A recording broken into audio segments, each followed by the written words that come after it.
నమస్తే. నేను సానా. Welcome to today's Telangana. Telangana రాష్ట్ర రైతుల సంక్షేమం కోసం వ్యవసాయ సంక్షోభాన్ని నివారించేందుకు రాజీ లేని పోరాటాలు మరింత ఉధృతం చేయాలని భారత అధినేత మాజీ ముఖ్యమంత్రి కేసీఆర్ పిలుపునిచ్చారు. తెలంగాణ సాగునీటి రంగాన్ని ఆగం చేసేలా ఏపీ ప్రభుత్వం బనకచెర్ల ప్రాజెక్ట్ ని తలపెట్టిందంటూ దాన్ని ఎట్టి పరిస్థితుల్లోనూ నిలువరించాల్సిందేనని ఆయన స్పష్టం చేశారు.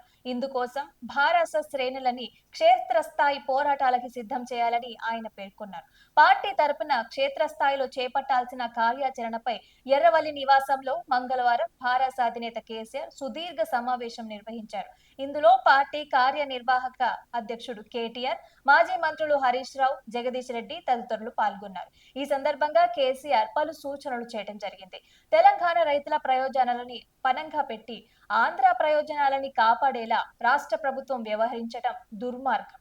తెలంగాణ రైతులకి శాశ్వత అన్యాయం ఒడికొడుతున్న సర్కార్ దుర్మార్గపు వైఖరిని ఎండగట్టాలి. ఇక్కడ చంద్రబాబు, అక్కడ మోదీల ప్రయోజనాలని కాపాడేందుకు ముఖ్యమంత్రి తహతలాడుతుండడం తెలంగాణ సమాజం గమనిస్తోంది. అయితే కాళేశ్వరం ప్రాజెక్ట్ ని ఉద్దేశపూర్వకంగానే పక్కన పెట్టి వానాకాలం నాట్లు అయిపోతున్నా ఇంతవరకు రైతాంగానికి సాగునీరు అందించలేదని ప్రభుత్వ నిర్లక్ష్య వైఖరిని ప్రజాక్షేత్రంలో నిలదీయాలి.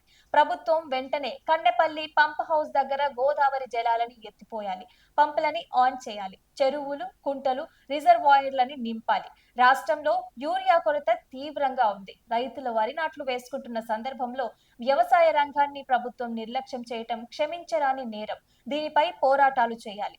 కాంగ్రెస్, భాజపాలు పరస్పర విమర్శలతో కాలయాపన చేస్తూ రాష్ట్ర ప్రజల సమస్యలని గాలి కొదిలిస్తున్నారు. ఆ రెండు పార్టీలని గట్టిగా నిలదీయాలి. ప్రజా సమస్యలపై పోరాడేందుకు అనుబంధ విభాగాలన్నింటినీ పటిష్టం చేయాలి. క్షేత్రస్థాయి పోరాటంలో ప్రజలని మమేకం చేయాలని కేసీఆర్ దిశానిర్దేశం చేయడం జరిగింది. అయితే బీసీ రిజర్వేషన్లపై రాష్ట్ర ప్రభుత్వం ఢిల్లీ వేదికగా కొట్లాడాలని నిర్ణయించడంతో ఈ విషయంలో భారత ఎలా ముందుకెళ్లాలనే అంశంపై అధినేత చర్చించినట్లుగా కూడా తెలుస్తోంది. అయితే కులగణని ప్రభుత్వం శాస్త్రీయంగా చేయలేదని, బీసీ బిల్లును హడావిడిగా ఆమోదించి ఢిల్లీకి పంపించారని, ఆర్డినెన్స్ పేరిట బీసీలని మోసం చేస్తున్నారని కేసీఆర్ పేర్కొన్నట్లుగా సమాచారం ఉంది.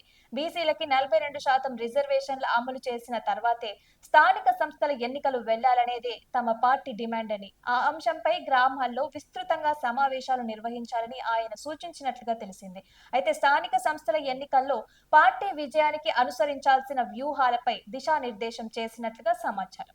భాజపా ఎంపీ రమేష్ ఇటీవల చేసిన వ్యాఖ్యలు ఈ సమావేశంలో చర్చించినట్లుగా తెలుస్తోంది. అయితే భారాసపై దుష్ప్రచారానికి గట్టిగా సమాధానం ఇవ్వాలని కేసీఆర్ సూచించినట్లుగా తెలుస్తోంది. హామీలని కాంగ్రెస్ ప్రభుత్వం నెరవేర్చలేదని, ఈ అంశాన్ని ప్రజల్లోకి విస్తృతంగా తీసుకెళ్లాలని చెప్పినట్లుగా కూడా సమాచారం ఉంది.